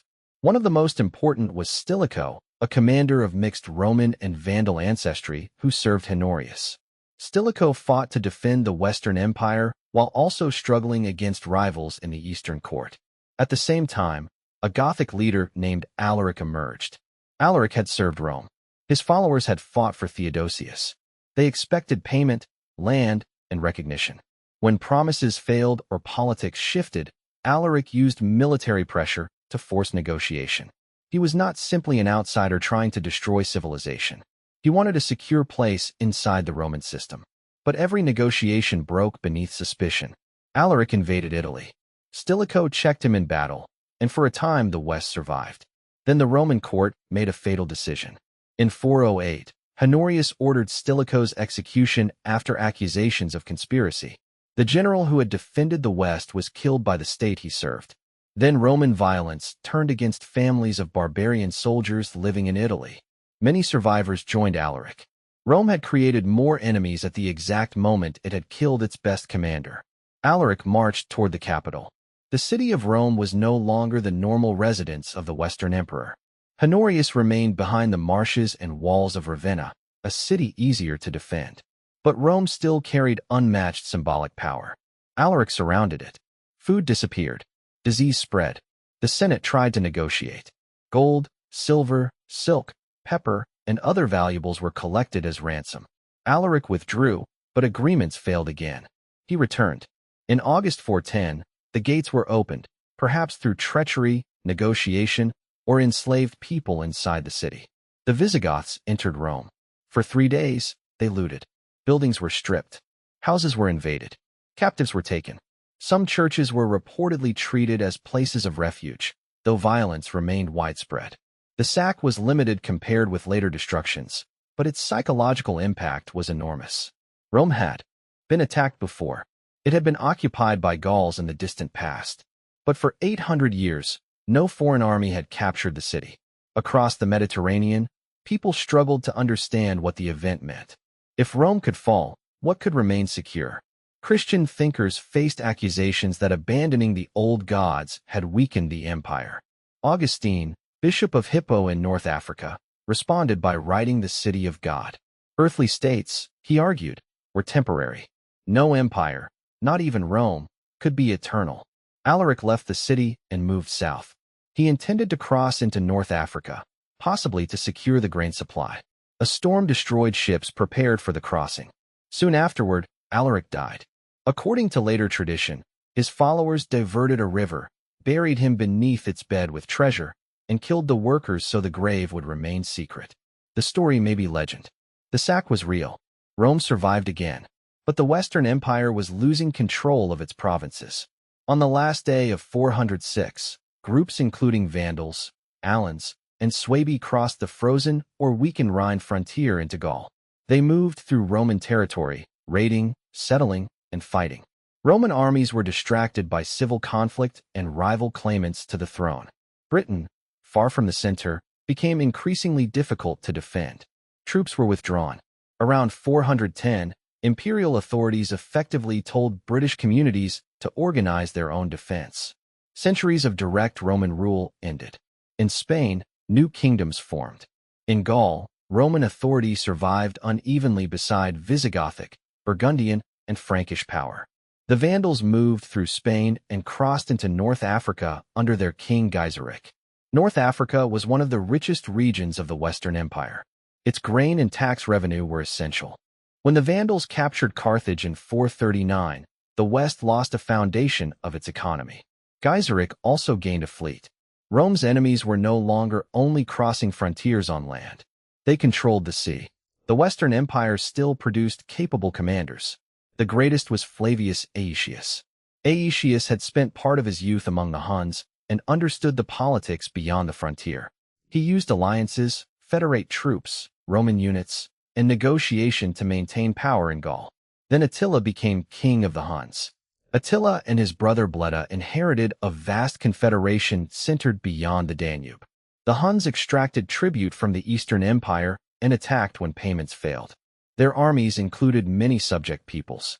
They were skilled at rapid movement, mounted archery, intimidation, and siege warfare. After Bleda's death, Attila ruled alone. Eastern Roman territory suffered devastating invasions. Cities were destroyed. Constantinople itself remained protected by its massive walls, but the government paid enormous sums to secure peace. Then Attila turned west. A complicated dispute involving Honoria, the sister of the Western Emperor Valentinian III, gave him a political excuse. Honoria had sent Attila a ring and appealed for help against a forced marriage. Attila interpreted or presented the message as a proposal and demanded half the Western Empire as her dowry. In 451, Attila invaded Gaul. Aetius assembled a coalition that included Roman forces, Visigoths under King Theodoric, and other groups. Former enemies joined because Attila threatened them all. The armies met at the Catalonian plains. The battle was enormous and confused. Theodoric was killed. Attila withdrew into his wagon camp and prepared for a final defense. Aetius did not completely destroy him, perhaps because he still needed the Huns as a counterweight against other powers. The invasion of Gaul failed. The following year, Attila entered Italy. Cities in the north were attacked, including Aquileia, which suffered severe destruction. Refugees moved toward coastal lagoons, part of the long story that would later contribute to the rise of Venice. Attila advanced south. A delegation led by Pope Leo I met him. Later art portrayed the Pope turning back the conqueror through spiritual authority. In reality, disease, supply problems, famine, Eastern Roman pressure on Hunnic territory, and negotiation probably all influenced Attila's withdrawal. He left Italy. In 453, Attila died suddenly after a wedding feast. One account says he suffered a severe nosebleed while intoxicated and suffocated. Stories of assassination also circulated. His empire fragmented rapidly after his death. The Huns had seemed capable of reshaping Europe. Within a generation, their confederation was broken. Aetius had helped save the West from Attila. That did not save Aetius. Emperor Valentinian III feared his power. In 454, during a palace meeting, Valentinian drew a sword and killed his own general. A courtier reportedly told the emperor that he had cut off his right hand with his left. The judgment was accurate. The following year, men loyal to Aetius assassinated Valentinian. The Western throne became a prize passed among short-lived rulers, military commanders, and rival factions. Then Gaiseric and the Vandals sailed from North Africa to Italy. In 455, they entered Rome. This second sack lasted longer than Alaric's. Valuable objects were removed systematically. Imperial treasures, metal from buildings, and captives were carried away. The empress and her daughters were taken to North Africa. Later the word vandalism would be created from the Vandals' name, but the event was not senseless destruction. It was organized plunder, political revenge, and the transfer of wealth from the old capital to a new kingdom. The Western Empire continued for another 2 decades. But emperors had become shadows. Real power often belonged to generals of barbarian ancestry who commanded mixed armies and placed rulers on the throne. Ricimer, one of the most powerful, could not easily become emperor himself because of his background and religion, so he made and unmade emperors from behind the court. The East sometimes sent its own candidates. Italy endured civil conflict. Provinces stopped sending taxes. Local elites made arrangements with nearby kings. Roman titles remained valuable, but the state behind them was disappearing. One emperor, Majorian, attempted a serious restoration. He reformed abuses, strengthened the army, and prepared a fleet to recover North Africa. The ships were destroyed in Spain, probably through betrayal and Vandal attack. Ricimer later removed and executed him. The West killed another man who might have saved it. By the 470s, the Western Emperor controlled little beyond parts of Italy and nearby territory. In 475, a commander named Orestes placed his young son on the throne. The boy was called Romulus Augustus. The name carried almost unbearable symbolism. Romulus recalled the founder of Rome. Augustus recalled the founder of the empire. But the young ruler held no real power. Later writers mocked him with the diminutive Augustulus, little Augustus. Orestes refused demands from his soldiers for land in Italy. They revolted under a commander named Odoacer. Orestes was captured and killed. Odoacer entered Ravenna and removed Romulus Augustulus in 476. He did not execute the boy. According to later accounts, Romulus was allowed to live on an estate with a pension. There was no final battle for the world. No thunder announced the end. The Senate sent the imperial symbols to Constantinople and declared that the West no longer required a separate emperor. Odoacer ruled Italy as king while acknowledging, at least formally, the authority of the Eastern emperor. The date 476 became the traditional end of the Western Roman Empire. But few people living through it would have experienced a single clean ending. Roman law continued. Roman senators remained wealthy. Roman churches remained active. Taxes were still collected in some places. Administrators kept records. Soldiers served new rulers while using Roman titles. The city of Rome still stood. The empire disappeared from the west unevenly. In some regions, urban life and long-distance trade declined quickly. In others, Roman institutions survived for generations. New kings sought Roman recognition, wore Roman clothing, used Roman officials, and governed Roman populations. The conquerors did not simply erase Rome. They inherited it. And in the East, the Roman Empire had not fallen at all. The government in Constantinople continued for nearly another 1,000 years. Its people called themselves Romans. Its emperors traced their authority to Augustus and Constantine. Its armies fought Persians, Arabs, Slavs, Bulgars, Crusaders, and Turks. Its scholars preserved and transformed Roman law, Greek learning, Christian theology, and imperial ceremony. Modern historians often call it the Byzantine Empire. Its inhabitants did not. To them, Rome was still alive. The Eastern Emperor Justinian tried in the 6th century to recover the lost West. His general Belisarius conquered Vandal North Africa and invaded Italy. Rome changed hands repeatedly during devastating wars. For a moment, Mediterranean unity seemed possible again. But plague, financial strain, invasion, and endless warfare limited the restoration. The old empire could be remembered. It could not be recreated permanently. So why did the Western Roman Empire fall? There is no single answer. It did not fall only because of barbarian invasions. The empire had defeated and absorbed outsiders for centuries. It did not fall only because of weak emperors. Rome had survived Nero, Commodus, and civil war before. It did not fall only because of Christianity. The richer Eastern Empire became deeply Christian and continued. It did not fall only because of economic decline, military change, taxation, disease, corruption, slavery, or political division. It fell because many pressures reinforced one another. Civil wars consumed armies and taught generals to fight for the throne rather than the frontier. The army became more expensive while the Western tax base weakened.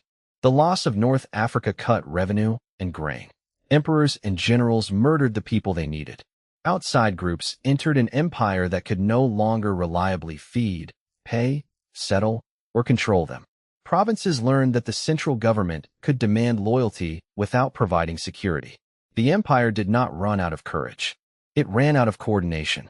Rome still had strong soldiers, rich landowners, fortified cities, experienced officials, and enormous prestige. But those resources were divided among rival courts, commanders, regions, churches, and kingdoms. Again and again, the West chose short-term survival over long-term unity. It hired one enemy to fight another. It killed one general to calm an emperor. It abandoned one province to defend another. It raised taxes to fund an army, then weakened the economy that paid those taxes. It made alliances it could not honor and promises it could not fulfill. By the time people realized the structure was failing, too many of its parts were already acting alone. And yet Rome's collapse was not the end of Rome's power over history. Roman law shaped legal traditions across Europe and beyond. Roman roads guided later routes. Roman cities became medieval capitals. Latin evolved into Italian, French, Spanish, Portuguese, Romanian, and other languages. Latin remained the language of scholarship, law, government, and the Western Church for centuries. The idea of empire survived. Rulers called themselves Caesar, Kaiser, and Tsar. Charlemagne was crowned emperor in Rome. German kings claimed leadership of a Holy Roman Empire. Russian rulers imagined Moscow as a third Rome. Ottoman sultans adopted Roman imperial titles after conquering Constantinople. Revolutionaries studied the Roman Republic. Dictators copied Roman symbols. Modern senates, capitals, eagles, arches, civic buildings, and political vocabulary carry traces of Roman memory. Rome became a mirror in which later societies saw whatever they feared or desired. To republicans, it was a warning against tyranny. To emperors, it was a model of universal rule. To soldiers, it was discipline. To lawyers, it was order. To Christians, it was first a persecutor, then a protector, then the landscape of the church. To the peoples Rome conquered, it could be opportunity, exploitation, citizenship, violence, stability, enslavement, or all of them at once. That contradiction is the heart of the Roman story. Rome built roads and used them to move armies. It spread law and preserved inequality. It created centuries of peace through repeated conquest. It offered citizenship while filling markets with captives. It admired liberty while obeying emperors. It hated kings and created one of history's greatest monarchies. The empire's greatness cannot be separated from its brutality. Its brutality cannot erase its achievements. Both are true. More than 15 centuries after the Western Empire ended, people still stand beneath Roman arches, walk across Roman bridges, read Roman poets, argue over Roman law, and repeat the names of Caesar, Augustus, Nero, Trajan, Marcus Aurelius, Constantine, and Attila. The ruins remain because Rome built in stone. The idea remains because Rome built inside human ambition. Every empire that rises believes it has learned from the empires before it. Every empire creates systems that appear permanent. Every empire mistakes survival for immortality. Rome lasted so long that its citizens could not imagine a world without it. Then the legions grew thin. The frontiers opened. The provinces slipped away. The emperor became a child behind the walls of Ravenna. And the city that had ruled nations became a prize fought over by kings.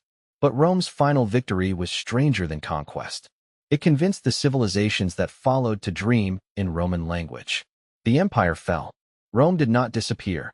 It became memory, law, religion, architecture, warning, and myth.